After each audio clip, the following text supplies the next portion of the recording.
Mas o que leva ao casamento ao fracasso?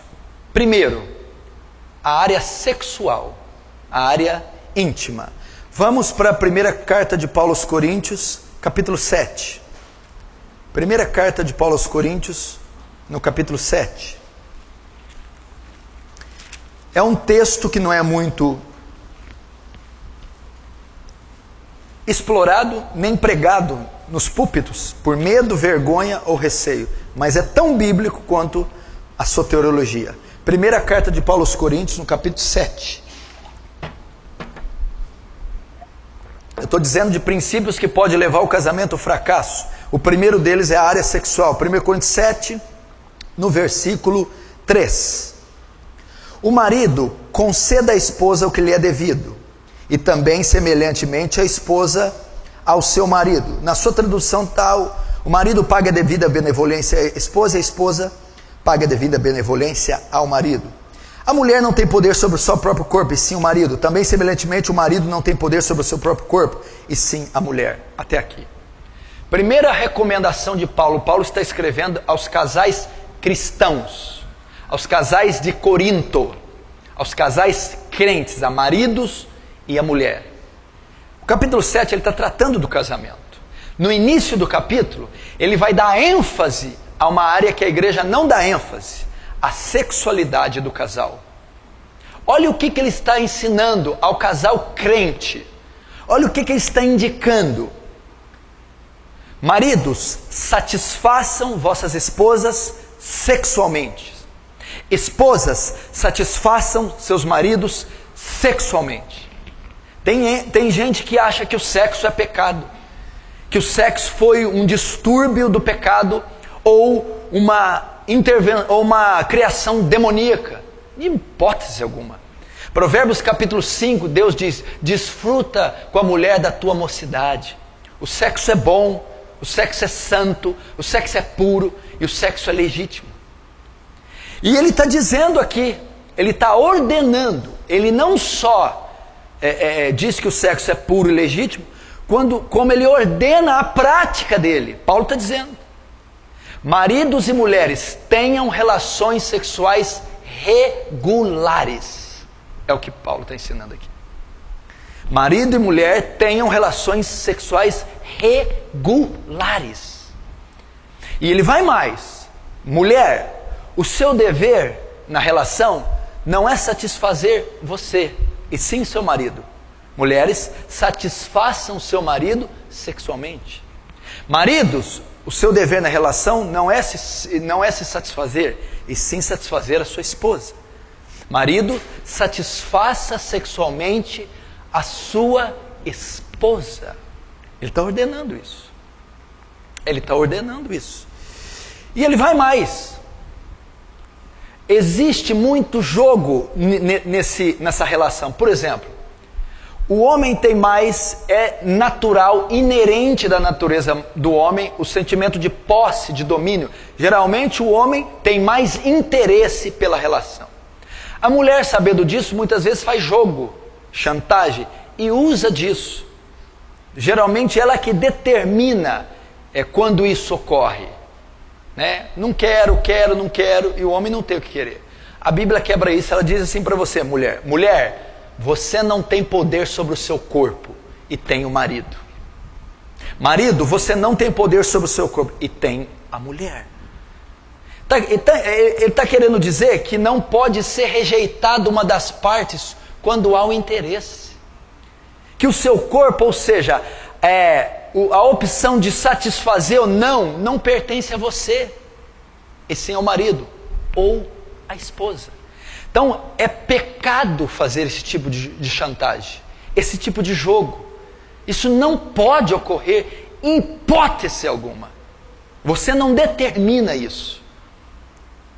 Não, eu não quero, não vou fazer, ou eu vou usar disso para alcançar um interesse meu. Muitas mulheres fazem isso, alguns homens também. Pecado. Isso não pode ser feito. Isso é pecado. E quando isso ocorre, já começa o fracasso do casamento. Vamos mais para você ver. Olha lá. é a parte mais séria, verso 5, 1 Coríntios 7, 5. Não vos priveis um ao outro, salvo talvez por muito consentimento, por algum tempo, para vos dedicardes à oração, e novamente vos ajuntares, para que Satanás não vos tente por causa da incontinência. Aí, amém?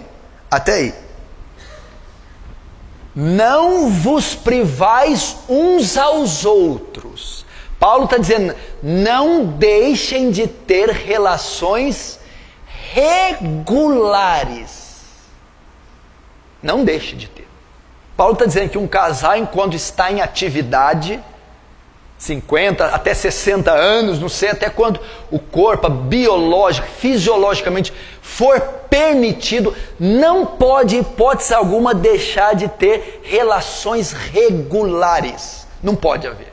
Se o casal tem 80 e 88 ou tem 85, não tem mais condição. Mas enquanto está em atividade hormonal, não pode deixar de ter relação regular. Só pode um caso aqui. Primeiro, mútuo consentimento. Os dois têm que concordar. Se uma parte não concordar, não pode. Olha, essa semana eu não quero fazer. Eu não concordo. Não pode. Primeiro, tem que ter mútuo consentimento. Segundo, só por uma causa, para dedicar jejum e oração. Ah, porque eu estou cansada. Não pode. Ah, porque eu estou estressada. Não pode. Para que você quer ficar um tempo? Para me dedicar jejum e oração por uma causa. Ah, não. Eu concordo. Você concorda? Concordo. Para dedicar oração? Tudo bem. Se não for para isso, e ambas as partes não concordar, pecado. Não pode. Aí se eu fizer, por que Paulo ordena ter relação íntima regular? Para que Satanás não tente uma das partes. Sabe por que tem um monte de marido casado que viciado em pornografia? Porque a mulher não satisfaz ele. Porque a mulher não permite que ele tenha relação sexual regular. Então Satanás tenta ele pela abstinência. Ele é tentado. Porque a Bíblia diz assim, ao solteiro digo, eu, mas não Senhor, que fique como está. Mas se não pode ficar como eu, é melhor casar do que abrasar. Na NVI, é melhor casar do que viver ardendo de desejo. Uma vez que a mulher não tem relação sexual regular com o marido, ele fica ardendo de desejo. E Satanás tenta ele, para ele suprir a tensão sexual em outra fonte. Pornografia, adultério, prostituição. Muitos casamentos vêm ao fracasso por causa dessa área negligenciada. Olha quanto princípio eu ensinei aqui. Olha quanta coisa tem numa simples relação. Olha quanta coisa. Você está entendendo? Tenha relações regulares. Não quero. Só se as duas partes concordarem e para se dedicar à oração e jejum. E isso aqui destrói casamento. Isso aqui não é pregado, não é ensinado, não tem livro escrito, seminário, ninguém fala disso aqui, porque não pode falar no púlpito. Mas não pode falar no púlpito. Tem um capítulo inteiro destinado para isso. Como é que não pode falar no púlpito? E está cheio de esposa de pastor sofrendo, é um horror. Está cheio de casal de pastor, essa vida aqui é uma lambança. Pastor que pornógrafo, pastor que não supre a mulher. E aí vai, porque não lida com essa área. Cheio de diácono, obreiro, cheio de crente dentro de igreja, que é uma baderna nessa área aqui. Não tem zelo, temor, reverência, respeito com esse princípio, que é seríssimo. É o primeiro princípio que destrói um casamento. A relação. Por quê? Porque, olha ele, quem que Paulo apresenta aqui, o personagem que Paulo convida? Satanás. Ele vai vir. Ele vai jogar o teu marido na mão de outra. Ele vai jogar a tua mulher na mão de outro. Ele vai jogar material. Ele vai fazer o seu marido ou sua mulher suprir a necessidade de outra forma. E a forma pecaminosa. Primeira área que traz problema. Segunda área que traz problema no casamento. A insubmissão da mulher. Ah, mas essa eu não ia deixar de falar de jeito nenhum. Efésios capítulo 5.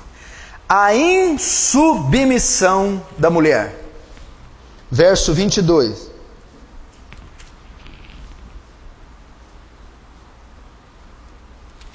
Diz assim: as mulheres sejam submissas ao seu próprio marido, como ao Senhor, porque o marido é cabeça da mulher, como também Cristo é o cabeça da igreja, sendo este mesmo Salvador do corpo. Como, porém, a igreja está sujeita a Cristo, assim também as mulheres sejam, as mulheres pode falar sejam em quê? Sejam em tudo submissas ao seu marido. Até aí. Outra coisa que leva o casamento à destruição, a insubmissão das mulheres aos seus maridos. Presta atenção. Submissão não significa demérito, inferioridade. Mulher, você não é inferior por ser submissa. A questão da submissão e da cabeça aqui fala das posições que cada um tem. Vamos dar um exemplo. Pega a cabeça e põe na barriga e a barriga em cima da cabeça. Presta esse corpo. Põe a cabeça nos pés e o corpo em cima e solta. Posição, está dizendo. Quando a posição é invertida, o casamento fracassa. Deus ordenou que o homem é o cabeça. O que ele está dizendo? O governo do lar, o governo dos filhos, o governo da mulher, a liderança está sobre o marido. Está com ele. Porque primeiro fez Deus Adão, depois fez Eva. Far-lhe-ei uma auxiliadora que lhe seja idônea. A função da mulher, presta atenção, é submeter ao marido a quê? Ao governo, à liderança, à cabeça, à autoridade. Então a mulher lidera, ela submete, ela auxilia nesta liderança. Quando a mulher quer assumir o papel do homem, desrespeita o homem, desfaz do homem, inflige a autoridade do homem, o que acontece? O casamento foi feito para ser harmônico.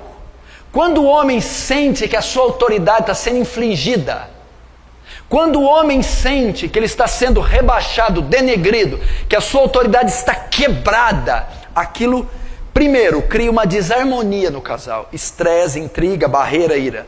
Segundo, quebra um princípio espiritual. Porque Paulo diz aqui, submeta aos seus maridos como a igreja submete a Cristo. Como a igreja submete a Cristo? Como autoridade ordenada. Como alguém, a igreja submete como alguém que tem liderança, como alguém que tem a palavra final. A mulher deve ver no marido uma autoridade, alguém capaz de tomar decisões, alguém que Deus deu a liderança, que Deus deu a capacidade de escolher e decidir. A mulher tem que fazer isso. Quando a mulher não obedece, quando ela quebra, afronta essa liderança, é como se ela tivesse se rebelando contra uma autoridade ordenada, ou seja, o próprio Deus. A mulher tem que honrar o marido. A mulher tem que estimar o marido. Você não pode levantar a voz para o teu marido em público. Você não pode envergonhar e expor a autoridade do seu marido em público. Você não pode afrontar e confrontar a virilidade, a liderança do seu marido. Se tem algo para você falar com o teu marido que você não concorda, você tem que falar em secreto. Você tem que falar sós. Jamais exponha a liderança do seu marido. Jamais quebre ou desfaça, desobedeça em público aquilo que ele falou, ordenou em público. Não faz isso. Isso destrói casamento. Destrói. Por quê? Porque você está desmoralizando o seu marido. Você está desmoralizando o seu marido. Isso vai afetar a relação, vai afetar o convívio, vai afetar a educação dos filhos e vai trazer brechas para Satanás tocar no seu casamento. Terceiro, a boca aberta da mulher. Isso atrapalha casamento. Vamos lá. 1 Pedro. Primeira carta de Paulo, de Pedro. Pega Apocalipse e volta que é mais fácil. 1 Pedro capítulo 3. Depois vai ter para os homens e mulheres, pode ficar tranquila. 1 Pedro capítulo 3. Verso 1. Mulheres, sede vos igualmente submissas ao vosso próprio marido, para que ele, ainda que não obedece à palavra, seja ganho, sem palavra alguma da vossa boca, mas por meio do procedimento de sua esposa, e ao observar o vosso honesto comportamento, cheio de temor. O que destrói um casamento? A língua da mulher, a boca da mulher, a mulher que fala demais. Eu estou lendo o texto bíblico. Vós, mulheres, sejam submissas ao vosso marido, que mesmo que ele não seja salvo, seja ganho, sem nenhuma palavra, sem abrir a boca, sem você falar. Por que Pedro foi bem na língua da mulher? Porque o Espírito Santo que criou a língua da mulher sabe que é a maior ferramenta da mulher. O homem fala 8.000 palavras por dia, a mulher fala 25.000. Tem mulher que já está na casa dos 80. Não é isso? Por isso que chega de noite, o homem não fala mais nada. E a mulher fala, o homem está lá. Ele já gastou os 8.000, você ainda tem 15.000, bem. Você vai falar até dormindo, filha. É por aí. O homem chega às 8 horas e tá. Eu não falo, acabou. Esgotou os 8.000. Você ainda tem 15, filha. Aí, o homem, né? Mas vamos ver aqui. O que está ensinando? O que destrói casamento? Minha filha, quando você não sabe usar sua boca. Pedro escreveu isso porque Deus sabe que é o instrumento, a arma da mulher é a sua língua. E o texto que ele está usando aqui é o bate-boca. É o conflito verbal. E a mulher é mestra nisso. Mestra nisso. Ferir, magoar, ir, apontar, ir ali no ponto nevrálgico do homem. E ela vai contestando, rebatendo. E isso destrói casamentos. Uma mulher linguaruda, uma mulher que não sabe usar a boca, uma mulher que ofende, denigre, ou uma mulher que quer levar na raça e no peito. Não adianta. O que vai causar? Eu quero que levanta a mão aqui um marido que fala que a mulher de tanto falar mudou você. Pode levantar. Minha mulher me mudou. O coração do homem endurece mais. Ele fica mais longe de Cristo. Ele não se submete a essa falácia. Cria ódio, revolta, repulsa, barreiras. E Pedro está dizendo, a maneira de você ganhá-lo, conquistá-lo, é o seu testemunho. É a sua conduta que vai quebrantá-lo, atraí-lo à admiração dele.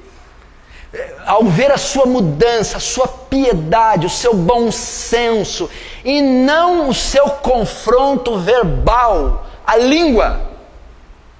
Isso que destrói casamento. Os conflitos no lar, discussões, bate-boca são horríveis. Só se machucam, se ofendem, se ferem e se distanciam mais e mais um do outro. É assim ou não é? Então o que leva o casamento ao fracasso? A área sexual, a insubmissão da mulher, a língua da mulher. Quarto, o que mais leva o casamento à destruição? Provérbios capítulo 31. Vamos lá. Salmos no meio da Bíblia, Provérbios.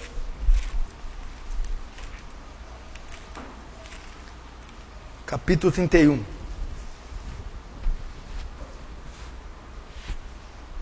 Verso 12. Ela lhe faz bem e não mal todos os dias da sua vida. O que leva o casamento à destruição? Uma mulher maligna, que faz mal para o marido e não o bem. Aqui nós estamos lendo o contexto de mulher virtuosa. Mulher virtuosa, quem achará? O seu valor excede dos rubis. A mulher virtuosa faz o quê? Faz bem ao marido e não mal todos os dias da sua vida. Tem mulheres que o seu pior inimigo é o marido. Tem mulheres que se ocupam única e exclusivamente de fazerem o mal para os seus maridos, denegri-los, envergonhá-los, humilhá-los, rebaixá-los, ofendê-los, torcem para a sua derrota, para a sua queda. Mulheres maldosas, perversas. Conviver desse jeito dentro de um lar com uma mulher assim é uma destruição. Quem conhece o texto da mulher rixosa? E a mulher rixosa? A mulher rixosa e o gotejar contínuo numa casa, tanto um como a outra, são a mesma coisa. Mulher, faça o bem para o seu marido. Seja benigna, bondosa para o teu marido. Esse clima de perversidade é intolerável por qualquer homem. Por que você acha que os botecos estão cheios? Tá, não pode se aplicar muito bem para nós, somos cristãos, mas, né, e pressupõe que cristão não fica em boteco. Mas por que estão cheios? Porque chega em casa, tem uma mulher que se você der uma vassoura, sai voando. Sai voando. Bruxa. Porque são perversas. Mas, e é insuportável para o matrimônio suportar isso aqui. Eu vou avançar porque tem muita coisa para falar. O que mais destrói o casamento? O desentendimento do marido. Volta lá em 1 Pedro. Agora é a parte do marido. 1 Pedro, lá no final de novo, perto de Apocalipse. Capítulo 3. 1 Pedro 3,7. Maridos, vós igualmente coabitai com as vossas esposas, ou vivei a vida comum no lar com discernimento, tendo em consideração para com a vossa mulher como vaso mais frágil. Tratai-a com dignidade, porque sois juntamente herdeiros da mesma graça de vida, para que não se interrompam ou não sejam impedidas as vossas orações. Você quer maldição maior que essa, da oração não ser, a oração ser impedida? Maridos, coabitais, convivei a vida diária com as vossas mulheres, com entendimento, dando ela honra como vaso mais frágil, para que as vossas orações não sejam impedidas.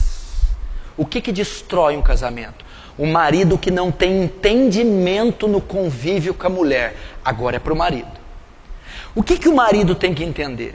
Coabitar com ela com entendimento, dando honra como vaso mais frágil. Você precisa entender que ela não é feita da mesma composição que você. Você tem que ter entendimento no dia a dia com a sua mulher, compreensão, paciência, ternura. O que é o homem? O homem é um ser mais grosso, tem sentimento de posse. O seu sentido mais aguçado é a visão. É uma pessoa mais insensível, truculenta, dura. A mulher não, o sentido mais aguçado é a audição. É sensível, é biológica, anatomicamente mais frágil que o homem, sentimentalmente mais frágil o homem, e tem homem que acha que casou com outro homem. Então Deus está dizendo aqui, No conviver diário, leve em conta que ela é uma mulher. Leve em conta que você não pode falar qualquer coisa, ela é mais sensível. Leve em conta a fragilidade física. Tem gente que chega o botijão de gás em casa e está vendo o jogo. Pega lá, bem. Pega lá que está lá, o Jorge Wagner. Vai lá, vai Jorge Wagner. Miséria. É o que, Risson? Ah lá. E pior que elas vão e pegam, são terríveis. Pega e passa na frente deles assim, ó. Então tem cara que não tem bom senso. Direto eu visito casa de gente, tá mulher com chave de cano lá, boné pra trás. Que é isso, minha filha? Onde você vai? O marido tem que entender isso. Meu filho, por favor, tenha entendimento. Vai tratar de uma conta com entendimento. Da educação dos filhos, com entendimento. Das finanças, com entendimento. Dando honra a ela, que é isso? Dá preferência. Não vai com violência, não. Vai com cuidado. Tenha paciência. Tenha ternura. É isso. Quando isso não é feito, as orações são impedidas. Você já imaginou, você está orando há 1 ano e Deus, não estou ouvindo nada. Já imaginou? Que loucura. Por que não está ouvindo nada? Porque vocês dois vivem em pé de guerra. Porque essa casa é uma bagunça, uma desordem. Porque o marido destrata, hostiliza a esposa. Não trata ela como o vaso mais frágil. Isso destrói casamento. Você está vendo as regras, os princípios que a Bíblia tem? Já não pode viver de qualquer jeito. Leve em conta a fragilidade. Nossa, você não trouxe nada para mim? Trazer o quê? Que bobagem! Aí o Espírito Santo, bobagem para você. Para ela não. Entendeu? Às vezes pede uma coisa, amor, não faz isso, você não sabe de nada. Talvez sabe sim. Sempre tendo cuidado. Vamos ilustrar isso aqui de uma maneira que você pode entender. Lembra antigamente, quando os casais de namorados, né? Para pegar na mão demorava 1 mês, para dar um selinho 8 meses, para dar um beijo de língua só depois de casado. Quando ia dar uma volta de carro, ia lá, abria a porta, fechava. Quando ia passar num lamaçal, tirava o casaco, pisa. Quando ia sentar, puxa a cadeira. É uma forma de mostrar o quê? Gentileza, cortesia. Eu estou tentando ilustrar como a mulher deve ser tratada. Agora, abra o carro, entra aí. Não, eu não estou mentindo. E a hora que está fazendo uma curva na ribanceira, tira o cinto, bem, está apertado. Destrava o pino. Essas coisas destroem casamento. Ninguém aguenta viver com caminhoneiro. Se tem algum irmão caminhoneiro aqui, eu não estou dizendo do ofício. O irmão não toma banho, é CC, uma barriga horrorosa, o bicho arrota. Meu Deus do céu! Trata com entendimento, cortesia. Qual a última vez que você levou flor para ela? Flor? Pastor, o senhor não está entendendo. Qual a última vez que você mandou uma mensagem? Apareceu de surpresa? Faz isso. Manda os filhos lá para o Paraguai. Leva ela para um chalé. Precisa tratar com entendimento. Sexto, deixa eu ver. O amor e o adorno do homem. Volta para Efésios. Quando não tem amor e não tem adorno. Efésios. Gálatas, Efésios. Capítulo 5.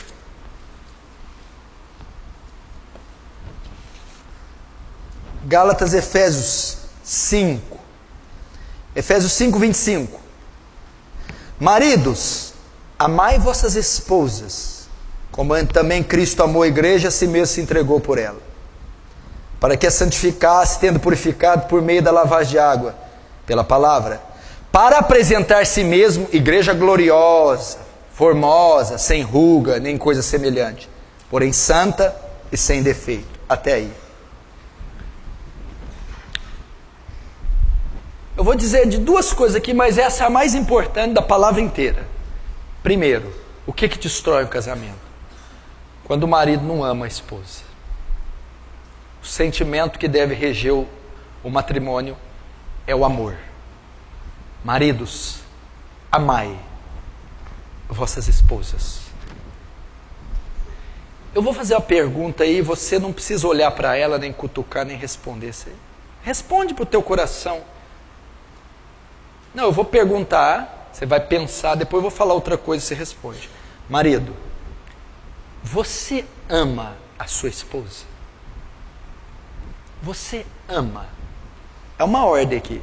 Vós maridos, vocês devem amar a sua esposa. Antes de responder, calma, de qualquer jeito não.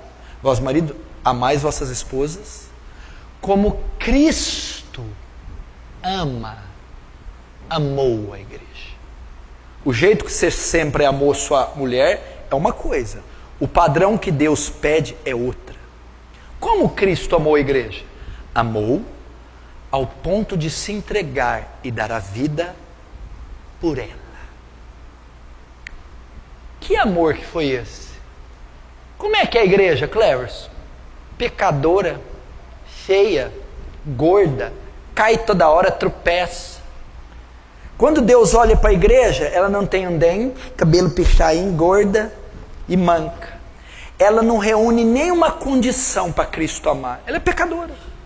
Cristo ama a igreja incondicionalmente.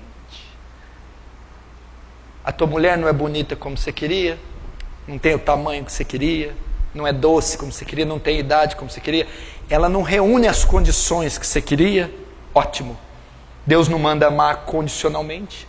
Você tem que amar sua esposa, mesmo que ela não reúna as condições que você gostaria. Amá-la incondicionalmente, sacrificialmente, ao ponto de dar a vida. Seu amor. Quando tem isso numa relação, não há demônio que destrói o casamento. Não há tentação que destrói. Porque eu amo a minha esposa, meus filhos, ao ponto de dar vida sacrificialmente. É desse jeito. Eu falo para minha esposa, ela está ali me assistindo, imagina pregar um troço desse que a mulher vendo. Falo para ela regularmente. Querida, eu amo você do jeito que você é. Nenhuma das suas falhas, falo isso, nenhuma das suas falhas interfere no meu relacionamento e no meu sentimento por você. Nenhuma. Nenhuma. Falo abertamente isso. Abertamente. Meu amigo, se você amar a sua mulher assim, não tem crise que você não vença. Segundo, essa é importantíssima. Olha, Cristo não só ama, como ele atavia a noiva. Ele olha, essa noiva está sem dente, fazer uma obturação, vou pôr um sapato nela, dar uma esteirinha, corre aí, noiva. Ele vai adornar a igreja, santificá-la. Está meio feia, desordenada, vai deixar bela. Marido, o casamento vai a um fracasso quando você não adorna a sua esposa. Molda, cuida dela. Se a sua mulher é uma jararaca, surucucu, capitão do campo, narja, jiboia, coral verdadeira, falsa, sucuri, cascavel, e aí vai. Culpa tua que não adorna ela. Você é responsável por adornar, formar. E eu não estou falando só fisicamente. Você está triste, eu vou fazer você ficar alegre. Você anda depressiva, eu vou mudar a sua estima. Você está mal vestida, eu vou ajudar, vou comprar uma troca para você. Eu vou adornar. Você é meio ignorantezinho, eu vou te ensinar. É um marido que adorna.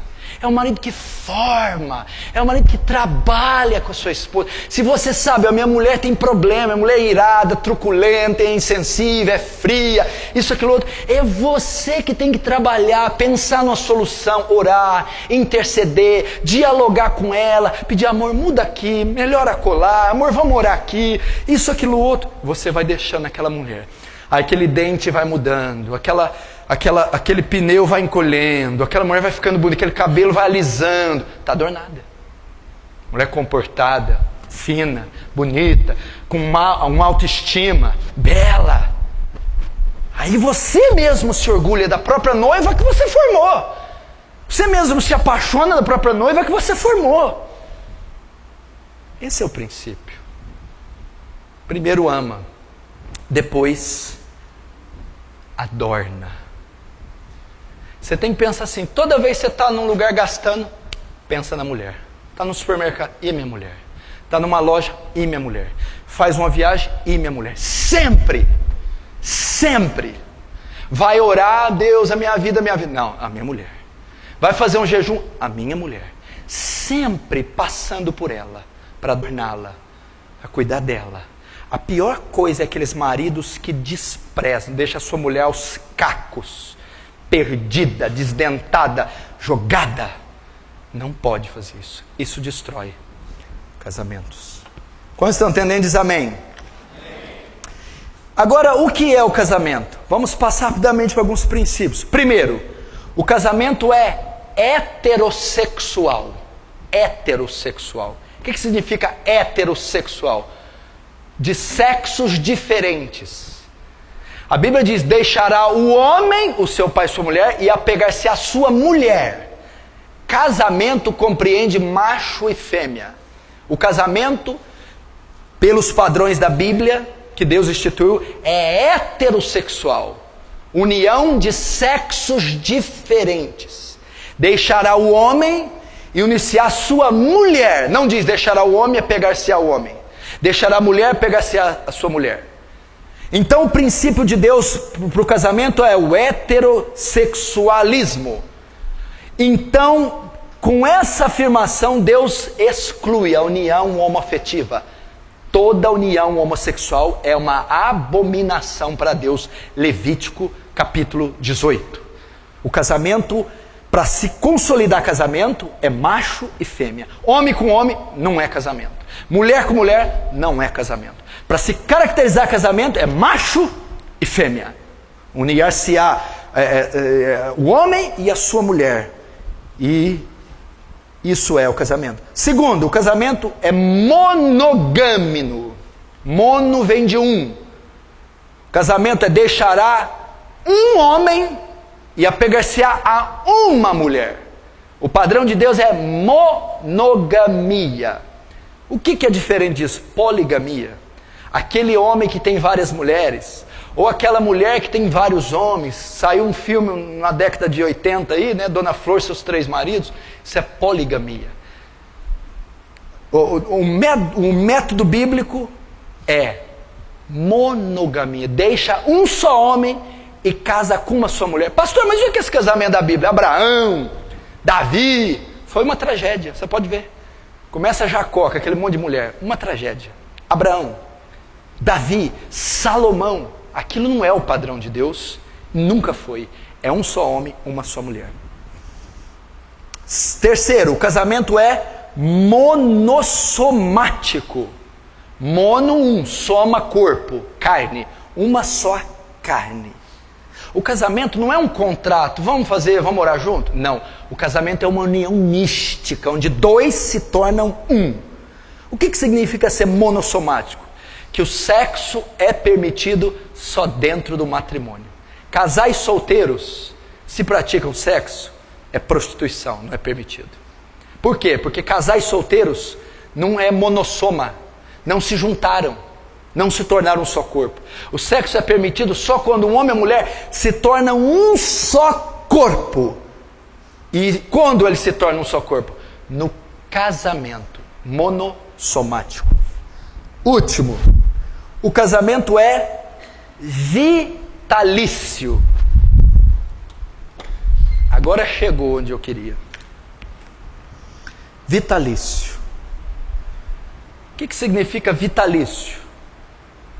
Não pode se dissolver, não pode terminar. Abre comigo em Mateus capítulo 19. Mateus 19.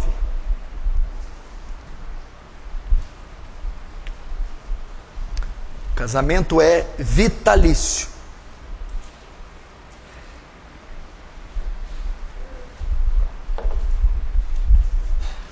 Mateus 19, versículo 3. Vamos lá. Vieram a ele alguns fariseus e o experimentavam, perguntando: é lícito ao marido repudiar ou divorciar da sua mulher por qualquer motivo? Então respondeu Jesus: Não tendes lido que o Criador, desde o princípio, os fez homem e mulher? E que disse, por esta causa deixará o homem seu pai e sua mãe, iniciar sua mulher, tornando-se os dois uma só carne. De modo que já não são dois, de modo que já não são mais dois, porém uma só carne. Portanto, o que Deus ajuntou, não separe o homem.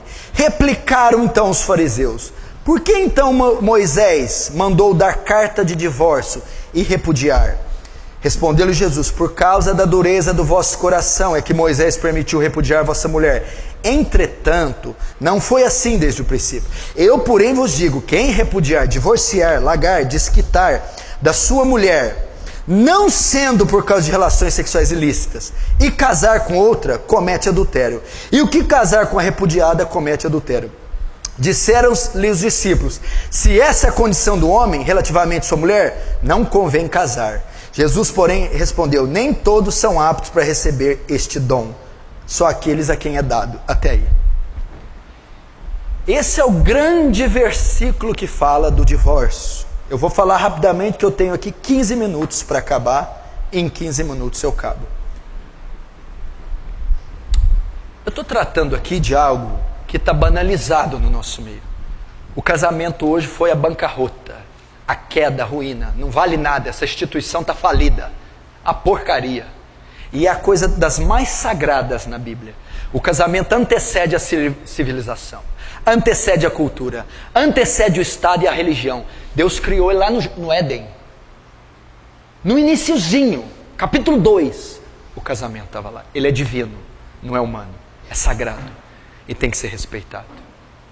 Então nós estamos dando princípios aqui para você solidificar o seu casamento, para essa área não ter mais crise dentro da igreja, para você ter acordo e harmonia e evitar tantos males sofridos no seu lar. Vamos respeitar esses princípios. Mulher, cuidado com a língua, dê testemunho para o teu marido, não confronta ele mais. Mulher, faz bem para o teu marido, não faz mal. Seja benigna, bondosa, cuida das coisas dele com zelo, com amor, e dele especialmente. Mulher, seja submissa, é uma ordem, um princípio, obedeça a ele. Veja como autoridade ordenada, honre o seu marido. Maridos, convivam com entendimento, tenham sabedoria, cuidado, respeitem a fragilidade das mulheres. Marido, amem essas mulheres, mesmo que elas não reúnam as condições. Vou dizer uma coisa, eu sei que você sonha com a mulher perfeita, mas você nunca vai ter a mulher perfeita, ela nunca vai te querer. Ela é perfeita. O fato dela ser perfeita não permitir que ela queira você, jamais. Então uma perfeita você nunca vai ter.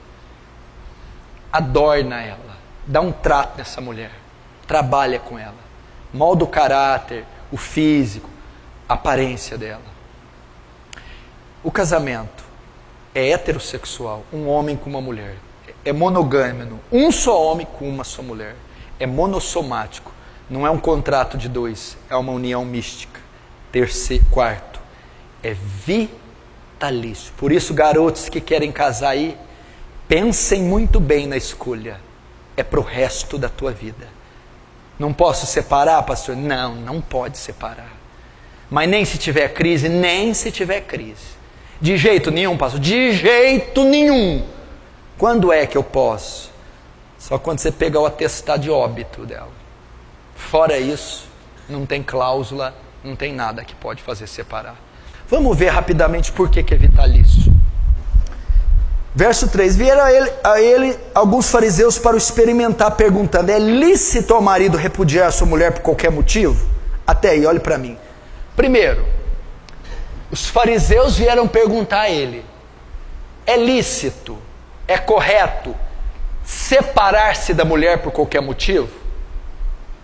Você acha que os fariseus estavam interessados em ser edificados? A gente quer aprender com você, Rabi. A gente quer ser ensinado. Não, a Bíblia diz aqui, para o experimentar. Os fariseus queriam pegar Jesus em alguma falta para acusá-lo de blasfêmia. Lembrando que Jesus estava na Pérea. Onde era esse lugar? Onde estava instalado o rei Herodes. O que Herodes fez? Mandou matar João Batista, porque João Batista falou que o casamento do Herodes era ilícito. Lembra? O Herodes estava casado com a mulher do seu irmão Filipe de Itureia. Eles estavam querendo incitar Jesus para falar a mesma coisa para Herodes condenar Jesus à morte, como condenou João Batista. Por isso eles estavam experimentando Jesus. Se não fosse isso ser pego por Herodes, eles estavam forçando Jesus a dizer alguma blasfêmia. O que é uma blasfêmia? Se ele dissesse algo que fosse contrário à lei de Moisés. Então eles estavam experimentando, eles não queriam aprender com Jesus. Aí eles perguntam, é lícito largar da mulher, separar por qualquer motivo? Vamos ver a resposta de Jesus. Então respondeu ele, não tendes lido que o Criador desde o princípio os fez homem e mulher, e que disse, por esta causa deixará o homem, o pai e sua mãe, se unir à sua mulher, tornando-se dois na sua carne? Agora a resposta, 6. De modo que não são mais dois, porém a sua carne. Portanto, o que Deus ajuntou, não separe o homem. A resposta de Jesus foi, não é lícito separar. Não pode separar. Não aprova o divórcio. Malaquias 2,16 diz, eu, o Senhor, repudio o divórcio.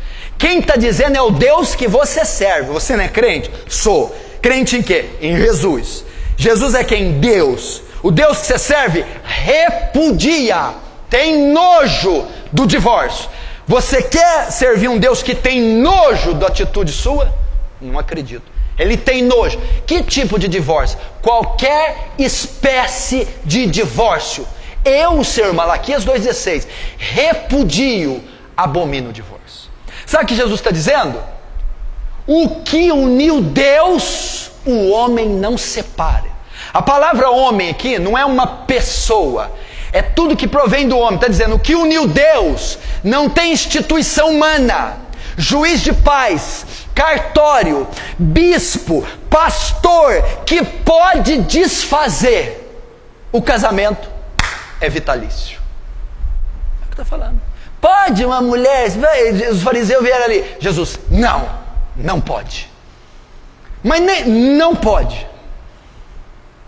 Entendeu? O que uniu Deus. Ah, mas e se o meu casamento não foi Deus que uniu? Você já viu essa pergunta? Ah, e se não foi? Todo matrimônio é selado por Deus. Todo matrimônio. Se uniu, aqui no Brasil, por exemplo, o casamento, ele é caracterizado pelo cartório. Se você casar só na igreja, não tem valor nenhum. Quando aqui no Brasil é o Estado que casa. Quando você casa e registra em cartório, você está legalmente compromissado em entrar. Neste momento, Deus sela qualquer espécie de matrimônio. Por quê? Porque o matrimônio antecede as religiões, os dogmas. Foi Deus quem o formou. Então quando um homem e uma mulher decidem se viver junto e legaliza isso e concretiza, naquele momento se uniu. E uma vez que uniu, não tem mais jeito. Aí tem que ter responsabilidade. Agora os fariseus vão tentar pegar ele. Olha lá, o 7. Replicaram os fariseus, então por que mandou Moisés dar carta de divórcio e separar? Eles não estavam interessados na resposta. Eles estavam querendo dizer assim, peraí, o senhor está falando que não pode separar em hipótese alguma, mas na lei de Moisés diz que pode. Os fariseus estavam querendo acusar Jesus, dizendo, você está trazendo um ensinamento contrário à lei de Moisés. Você está quebrando a lei de Moisés. Eles já queriam pegá-lo. Não, mas peraí, você está falando que não pode de jeito nenhum. Na lei de Moisés, Moisés mandou da carta de divórcio. Para pegar ele. Vamos ver o que Jesus diz. Verso 8. Respondeu Jesus, por causa da dureza do vosso coração, é que Moisés permitiu repudiar vossa mulher. Então tá, Jesus vai dar a resposta assim, não, Moisés não mandou nada não. Moisés não mandou dar carta de divórcio. O divórcio já existia naquela época. Moisés só regulamentou. O que acontece? Moisés abriu essa exceção, ela não era a vontade de Deus, não estava na lei de Deus, Moisés permitiu. Por quê? Por causa da dureza de vocês. Porque vocês são tão perversos e maus, E essa palavra dureza de coração, que significa insensibilidade espiritual ou maldade de coração. Foi por causa da maldade de vocês. Se Moisés não tivesse aberto uma exceção, vocês matariam a mulher de vocês. Vocês fariam mal para elas. Então, para um mal menor, para um mal não ser maior, ele deixou isso aí. Mas ele não permitiu, Deus não permitiu. Então o que Moisés está dizendo é que vocês são ruins, vocês são mal. Se não fosse aberta essa exceção, é só em caso de óbito, então eu vou matar a mulher. É por causa disso. Só que Jesus não diz que esse não é o padrão, olha lá. Entretanto, não foi assim desde o princípio. Jesus está dizendo, olha, lá na lei de Moisés, houve essa exceção. Mas no princípio, ou seja, a vontade de Deus não é... Que princípio é que Jesus está falando? Gênesis 2:24. O que Deus uniu, o homem não separa. Jesus estava dizendo, naquela época vocês estavam vivendo em desacordo com a palavra. Naquela época, aquela exceção permitida era contrária à vontade de Deus. Porque no princípio... Gênesis 2:24. Eu não permiti, em hipótese algum, divórcio. Agora, eu porém vos digo, verso 9, eu porém vos digo, presta atenção. O que tem a ver Moisés mandou dar carta de divórcio com eu porém vos digo? Moisés mandou carta de divórcio. O que é Moisés? A lei. A lei foi abolida. A lei foi encerrada. Chegou uma nova lei. Quem é essa lei? Jesus. Eu, porém, vos digo. Agora o que está sendo validado é o que eu digo. Agora é a ótica cristã. Foi-se esse período de Moisés. E o que ele diz? Eu, porém, vos digo, quem repudiar sua mulher, não sendo por causa de relações sexuais ilícitas, e casar com a outra, comete adultério. E o que casar com a repudiada comete adultério. Até aí. A parte mais delicada e difícil de interpretar é o verso 9. Ok, presta atenção. Jesus está conversando com os discípulos sobre divórcio e novo casamento. Primeiro eles perguntam, é lícito separar por qualquer motivo? Jesus disse, não é. Em que o senhor baseia? Lá na criação. O que uniu Deus, o homem não separa. Ok. Aí os fariseus vão replicar. Mas então por que Moisés mandou dar carta de divórcio? Por causa da dureza de coração. Vocês eram tão obstinados, tão ruins, que ele permitiu isso para vocês não causar coisa pior. Desgraçar com a vida das mulheres. Mas no princípio não foi assim. Ou seja, a vontade de Deus é que não tenha divórcio. Aí ele vai continuar. Eu, porém, digo, o que vale é o que eu digo. Ok? Todo aquele, aí chega no verso 9, que repudiar sua mulher, aí vem o texto difícil, não sendo por causa de relação sexual ilícita, comete adultério com ela. E que casar com a repudiada, comete adultério. Pastor, aí no verso 9 tem uma cláusula, é uma exceção para o divórcio e para o segundo casamento, não é? O senhor falou que Jesus não permite o divórcio em hipótese alguma. Não. Mas no 9 ele diz, a não ser por. Opa, é uma exceção. Muita gente usa o verso 9 para dizer, olha, não pode separar nem casar de novo de jeito nenhum. Só em caso de adultério. Se eu for traído, eu posso separar da minha mulher e casar com outro. É isso que Mateus está dizendo, não é? Se eu for traída, eu posso separar do meu marido e casar com outro homem, não é? Não, não é isso que está dizendo aqui. Essa exceção não fala disso. A Bíblia não proíbe nem separar, nem casar de novo. Mas então o que é essa exceção? Quando Jesus diz assim, ó, eu porém digo, quem repudiar a sua mulher não sendo por causa de relações sexuais ilícitas. Tem duas palavras gregas aqui.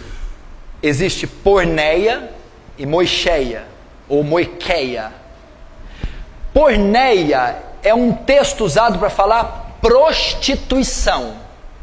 Moicheia é para se referir a adultério.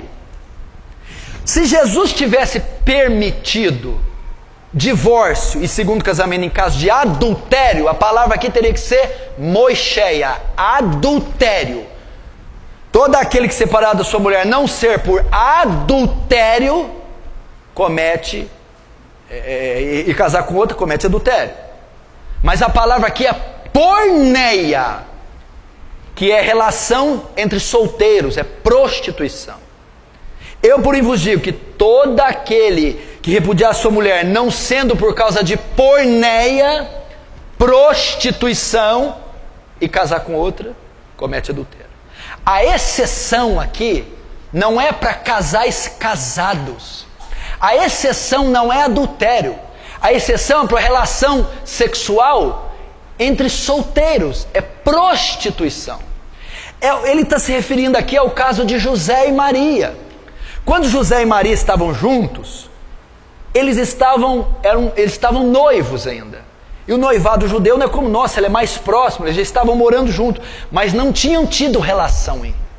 Quando José sabe que Maria está grávida, ele vai se afastar dela, ele vai divorciar dela. Por quê? Ele ainda não estava legalmente casado. Naquele caso, ele podia largar, porque ele descobriu que Maria tinha tido relação, porque estava grávida. Até ele saber que era o anjo, que era Jesus, ele saiu. Naquele caso de porneia, Maria cometeu porneia, Maria fornicou, e eu estou noivo dela, eu posso largar dela, Jesus diz, em caso de porneia. Tanto é que em João capítulo 8, os fariseus vão dizer para Jesus: você é filho de porneia. Ou seja, Jesus, você veio de prostituição. Eles sabiam da história da gravidez da Maria. Falou: você é filho de porneia, você veio de relação sexual ilícita, Jesus. Olha a blasfêmia dos fariseus, hein? Falou que ele é filho de porneia, filho de prostituição. É esse texto. Então Jesus não está dizendo em caso de adultério, casais casados, onde uma das partes trai e a outra inocente pode sair. Não é isso que ele está dizendo. Ele está dizendo em caso de prostituição. É isso que ele está dizendo. Logo, ele não dá cláusula nenhuma para o segundo casamento. Eu posso separar e largar de novo quando me trai? Você poderia, se a palavra aqui fosse moicheia, se Jesus estivesse falando adultério. Jesus não está falando adultério, está falando relações sexuais ilícitas, prostituição. Então a cláusula não é para casais casados. Ele não permite o divórcio, nem o segundo casamento. Como que o senhor prova isso? 1 Coríntios 7, aí eu acabo, vamos lá.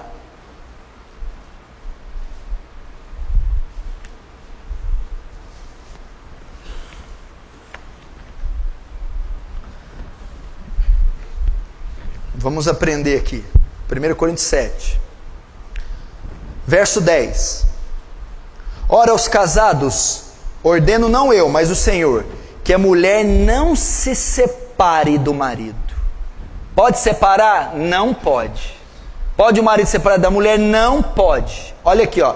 Aos casados ordeno eu, não eu, mas o Senhor, que a mulher não se separe. É uma ordem. Mas ele é bêbado? Não pode. Ele fuma? Não pode. Ele é ruim? Não pode. Olha lá. Ora, aos casados, ordeno não eu, mas o Senhor, que a mulher não se aparte do marido. Se porém ela vier separar, que não case, ou que se reconcilie do marido, e que o marido não se aparte da sua mulher. O que ele está querendo dizer aqui? Olha, eu estou casado, o marido bebe, eu quero separar, não separa. O marido é ímpio, você pode separar? Não separe. E se ele me deixar? Se ele deixar, ele pode ir. Aí eu posso casar de novo? Não. Ou você fica só, ou reconcilia com o marido. É o que Paulo está dizendo. O único meio de se separar aqui é quando uma das partes deixa você. Aí separou. Marido ímpio não quer habitar mais com você, foi embora. A esposa ímpia não quer habitar mais com você, foi embora. Aí houve uma separação forçada. Você não causou. Se depender de você, separa? Não. Ele é ruim? Separa? Não. Ele bebe? Separa? Não. E se ele for? Aí ele pode ir. Eu posso casar de novo? Não pode. Está dizendo aqui, ó. Se vier a separar-se, não case, ou que se reconcilie com seu marido. Ou fica só, ou volta para o marido. Ou fica só, ou volta para a esposa. Você vê que não há maneira de haver novo casamento. Olha o verso 15. Mas se o descrente quiser apartar-se, que se aparte. Em tais casos, não fica sujeito à servidão, nem o irmão, nem a irmã. Deus os tem chamado para a paz. Todo mundo pensa que esse versículo diz assim, ó, se a mulher me abandonar, aí eu não fico sujeito à servidão. A servidão que Paulo está dizendo aqui, você não fica na obrigação de reatar esse casamento. Porque o cara te abandonou. Você não fica obrigado a reatar e ir atrás dele. Não está dizendo que não fica na servidão do laço matrimonial. Né? Não, aí o vínculo é quebrado, quando ele me abandona eu posso casar de novo. Não. Você não fica na servidão, ou seja, não fica obrigado a reatar, a ir atrás dele. Porém, tem que ficar sozinho. Qual o caso que eu posso casar de novo? Verso 39, o único caso que a Bíblia permite. 1 Coríntios 7, 39. A mulher está ligada enquanto vive o marido. Contudo, se falecer o marido, fica livre para casar com quem quiser, mas somente no Senhor. Agora volta a Romanos 7, rapidinho. Romanos 7, aí nós terminamos. Romanos capítulo 7. Verso 2, Romanos 7, 2. Ora, a mulher casada está ligada pela lei ao marido enquanto ele viver. Mas se o mesmo morrer, desobrigada ficará da lei conjugal. De sorte que será considerada adúltera se vivendo o marido unir-se com outro homem. Porém, se morrer o marido, está livre da lei, e não será adúltera se contrair novas núpcias. A única exceção que a Bíblia faz. Viuvez. Óbito. Está casado? Quando que eu posso separar? Em hipótese alguma. De jeito nenhum. Nunca. Ah, mas e se tiver adultério? O senhor não falou. Ela me traiu. Como é que eu resolvo? Perdoa. Perdoa. O remédio não é o divórcio, é o perdão. Ele me traiu, eu vou largar ele. Não. Perdoa. O casamento é um retrato de quê? Cristo é a igreja. Cristo, a igreja trai Cristo? Trai ou não? Trai? Trai. E Cristo separa da igreja? Cristo perdoa a igreja. Ele me traiu, eu posso largar? Não. O que eu tenho que fazer? Perdoa. Ah, ele me traiu e saiu com a outra. Você está desobrigado dele. Mas eu posso casar de novo? Não. Por que não? Porque você está ligada pelo seu marido enquanto ele viver. Você está ligada pela sua esposa enquanto ela viver. Quando você uniu, presta atenção, o que uniu Deus, o homem não separa. Se você casou de novo, ninguém separou o seu primeiro casamento. Você casa com outra, você adultera com ela. E a que casa com você, adultera com você. É isso que a Bíblia diz. Quando é que eu posso separar então? Só quando o seu parceiro morrer. Quando é que eu posso casar de novo então? Quando que o casamento dissolve, desfaz o vínculo? Só com a morte de um dos cônjuges. Somente assim. Esse é o padrão bíblico. Até o século XVI, ninguém falava nisso. Não existia divórcio, nem segundo casamento, de jeito nenhum, em todo o planeta Terra. Depois foi... Agora hoje, não só tem a cláusula, como o pastor... Como é que é? Ah, ele é meio grosso, larga dele, arruma outro. Pastor, estão ordenando isso. A Bíblia não permite isso. E quanta gente vai dar conta diante de Deus por ter permitido o divórcio, e segundo casamento, e destruído famílias. Tá ruim, aguenta aí, suporta ele. O casamento é vitalício, fica com ela até a morte. Você é uma só carne com ela, e o que Deus uniu, ninguém tem competência para suprir. Ah, pastor, é difícil. Por que Moisés então deu carta de divórcio? Vamos lá. Por causa da insensibilidade do coração. O que significa? Na época do Antigo Testamento não havia graça sobre eles para suportar. Hoje não precisa de carta de divórcio. Hoje tem o Espírito Santo para suportar a fraqueza da tua esposa, para suportar traição. Tem graça em você, tem o fruto do Espírito para você aceitar diferenças, conviver, caminhar 2 milhas, suportar. E Deus deu graça para você ficar unido com ela até a morte.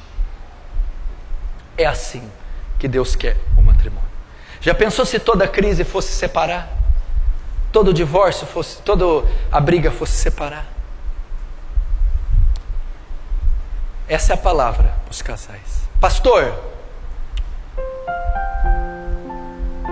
quem está namorando na igreja? Um solteiro com uma divorciada. Desfaz esse namoro agora. Quem está noivo? Olha, eu sou solteiro, estou noivo de uma moça que já foi casada. Desfaz agora, porque é adultério. E eu não sabia isso que o senhor falou. Eu já me casei pela segunda vez, já até ter filho com a segunda mulher ou com o segundo marido. E só aprendi isso hoje, agora. E aí?